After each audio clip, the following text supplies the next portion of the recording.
ඇයි අපි ඇන්ටිබයොටික්ස් හරිම වෙලාවට ගන්න ඕන කියලා. ඉතින් ඇන්ටිබයොටික්ස් එහෙම නැත්නම් ප්‍රතිජීවක ඖෂධ.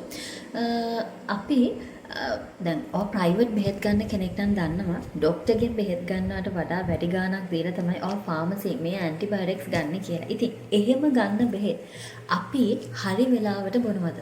නැහැ. ගොඩක් අයට අපි මේ අරගන්න ඇන්ටිබයොටික්ස් ගන්න අමතක වෙනවා. එහෙම නැත්නම් ඒවා පරක්කු වෙනවා. ඉතින් ඔයාලා මේ කරන අත්වැරද්ද නිසා ඇතිවෙන බරපතලකම මම අත්දකලා තියෙනවා. ඉතින් ගොඩක් අය ඉන්නවා එයාලා අමතක කරනවා බෙහෙත් ගන්න. එහෙම නැත්නම් පරක්කු වෙලා එයාලගේ පුරුද්දක් විදිහට බෙහෙත් ගන්න පරක්කු වෙලා. එහෙම නැත්නම් එයාලා වේල් 4ක් ගන්න තියන නැහැ කමක් නැහැ. වේල් 3ක් ගත්තාම ඇති කියලා එයාලා නියම කරගන්නවා. ඉතින්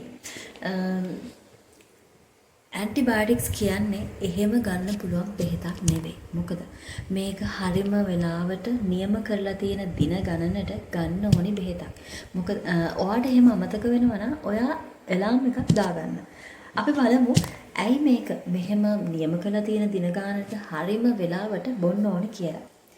ඇන්ටිබයොටික්ස් ගන්න අපි අපේ ශරීරයේ වර්ධනය වෙන අහිතකර බැක්ටීරියා ඔයාව දැනටමත් ලෙඩ කරලා තියෙන අහිතකර බැක්ටීරියාවන් මරන්න. ඉතින් ඔයා මේ අහිතකර බැක්ටීරියා මරන්න නම් හරිම වෙලාවට හරිම දින ගණන මේ ඇන්ටිබයොටික් එහෙම නැත්නම් ප්‍රතිජීවක ඖෂධ කියන එක ගන්න ඕන.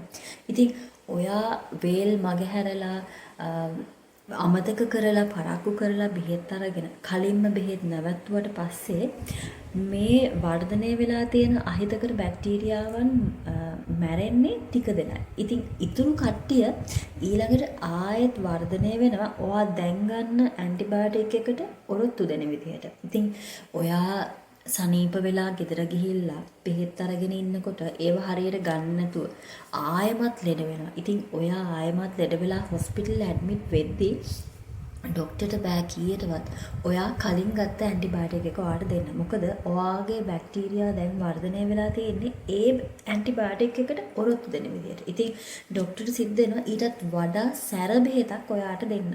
ඉතින් මේ විදිහට දිගින් දිගටම ඔයා හරියට බෙහෙත් ගත්තේ නැත්නම් ඔයාගේ ලෙඩක් සනීප කරන්න ඔයාට දෙන්න ඇන්ටිබයොටික් එකක් නැතුව යනවා. ඉතින් මං හිතනවා මේකේ බරපතලකම ඔයාට තේරෙනවා ඇති කියලා.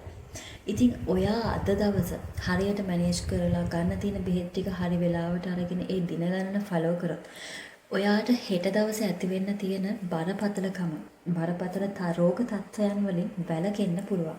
ඉතින් ෂෙයා කරන්න අනිත් අයවත් දැනුවත් කරන්න. රශ්මිත් හෙල්ත් ටිප්ස් YouTube channel එක subscribe කරලා මම ඒක දිගටම නැදිලා යන්න.